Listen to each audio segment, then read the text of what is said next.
Edwin Legrand Sabin was an American author, primarily of boys' adventure stories, mostly set in the American West. Sabin was born in Rockford, Illinois, to Henry Sabin and Esther Frances Hotchkiss Sabin, but grew up in Clinton, Iowa, where his father became superintendent of schools when Sabin was less than a year old. Sabin's brother was the author Elbridge Hosmer Sabin. Sabin graduated from Clinton High School in 1888. He attended the University of Iowa until his senior year in 1892, when he left to begin his career as a newspaper reporter. He returned to graduate with Phi Beta Kappa honors in 1900.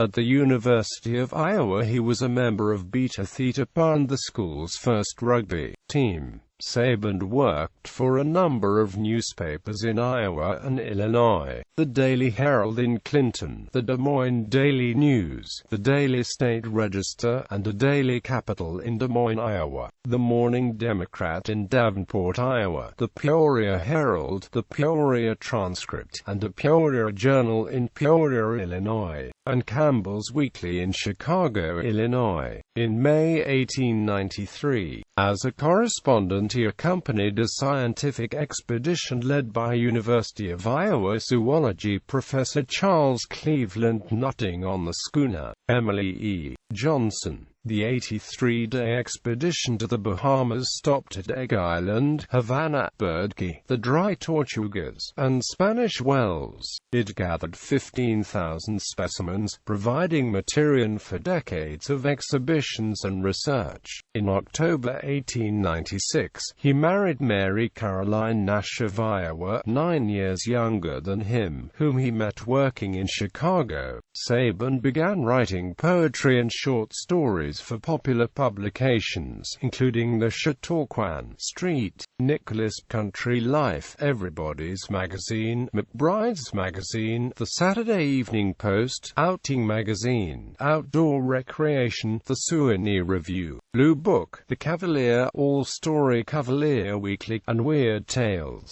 His first book, The Magic Mashie and Other Golfish Stories, was a collection of stories about golf, a game that was new to the United States. It included The Supersensitive Golf Ball, a story about a golf ball which reacts to the emotions of players. His second book was The Beaufort Chums. Both books were unsuccessful, but the second began a long, fruitful relationship with the publisher Thomas Y.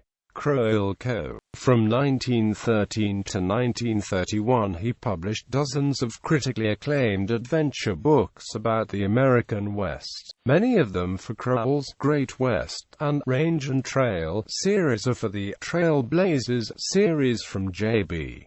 Lippincott and Amp Co. Though aimed at an audience of boys, Sabin conducted copious research, even visiting institutions like the Bancroft Library and state historical societies and conducting interviews with people who had interacted with historical figures like Calamity Jane and George Armstrong Custer. He moved west to be closer to the geography of his works, first to Denver, Colorado, then San Diego, California, finally settling in Loyola, California. Sabin's most notable book is Kit Carson Days, the first seriously researched biography of the frontiersman Kit Carson. It was published as one volume in 1914 and a two-volume revised edition was published in 1935. Though widely praised by critics and considered a standard work on the subject, given the amount of time he devoted to the project, it was a net financial loss for Sabin. The Great Depression spelled the end of Sabin's success